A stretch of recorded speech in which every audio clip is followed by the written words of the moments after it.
अस्सलामुअलैकुम दोस्तों, ओमान की सिविल एविएशन अथॉरिटी ने ओमान से जाने और ओमान वापस आने वाले मुसाफिरों के लिए नई हिदायत जारी कर दी हैं, जो कि 1 अक्टूबर से ये हिदायत ओमान के एयरपोर्ट्स पर लागू होंगी।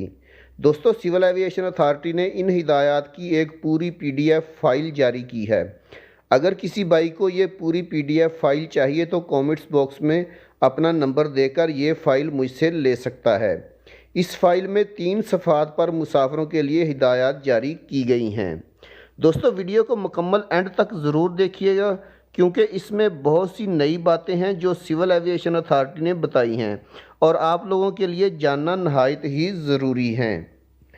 पहले सफ़े पर ओमान से रवाना होने वाले मुसाफिरों को किन किन बातों का ख्याल रखना है। दूसरे सफ़े पर ओमान से जाने वाले मुसाफिरों को ओमान के एयरपोर्ट पर क्या करना होगा। और तीसरे सफ़े पर ओमान वापस आने वाले मुसाफिरों के लिए हिदायत दर्ज हैं। मैं इस वीडियो में आप लोगों को तीसरे सफ़े की हिदायत बताऊंगा, जो कि ओमान वापस आने वाले लोगों के लिए हैं। मेरे ख्याल में लोगों को इन हिदायत के बारे में पहले जानना ज़रूरी है, क्योंकि मेरे बहुत से भाई ओमान से बाहर फंसे हुए हैं और उनको मुकम्मल मालूमात नहीं है कि 1 अक्टूबर के बाद ओमान वापस जाने के लिए क्या करना होगा और ओमान के एयरपोर्ट्स पर नए कवानीन के मुताबिक क्या तब्दीलियां हुई हैं। बाकी 2 सफ़ात की अलहदा से वीडियो बना के आप लोगों के साथ शेयर करूंगा, जो कि ओमान से जाने वाले मुसाफिरों के लिए है। तो दोस्तों, ओमान की सिविल एविएशन अथॉरिटी ने ओमान वापस आने वाले मुसाफिरों के लिए 10 नई हिदायत जारी की हैं। इन हिदायत में नंबर 1 पे जो हिदायत हैं वो सिर्फ़ ओमानी शहरी और ओमान का वैलिड वीज़ा रखने वाले लोगों को ही ओमान वापस आने की इजाज़त है और इसके लिए अप्रूवल की ज़रूरत नहीं है।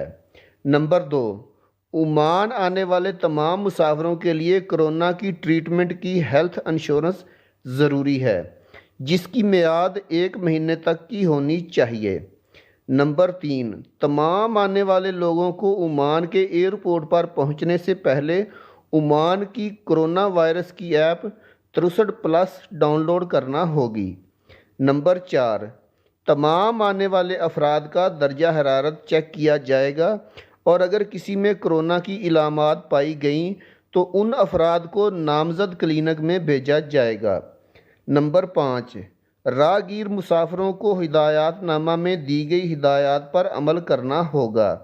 नंबर 6, तमाम आने वाले मुसाफिरों को कोरोना का टेस्ट कराना होगा और इस टेस्ट की फ़ीस 25 ओमानी रियाल भी अदा करना होगी और 1 से 7 दिन के लिए आने वाले मुसाफिरों को 63 ऐप में रजिस्टर्ड होना होगा और जो लोग 8 दिन से ज़्यादा ओमान में रुकेंगे उनको 63 ऐप और 14 दिन के लिए करंतना करना होगा और जहाज़ के अमले और 15 साल से छोटे बच्चों को PCR टेस्ट से छूट है।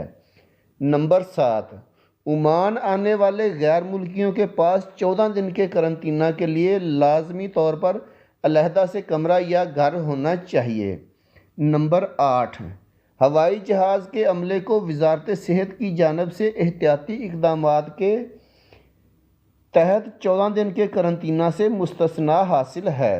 नंबर 9, सिक्योरिटी चेक पॉइंट्स, सामान लेने वाली जगह और कस्टम क्लियरेंस वाली जगह पर मुआशरती दूरी लाजमी इख्तियार करना होगी।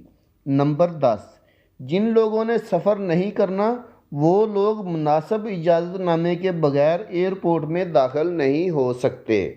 दोस्तों, ये थी ओमान वापस आने वाले लोगों के लिए हिदायत, जो कि आज ओमान की सिविल एविएशन अथॉरिटी ने जारी की हैं।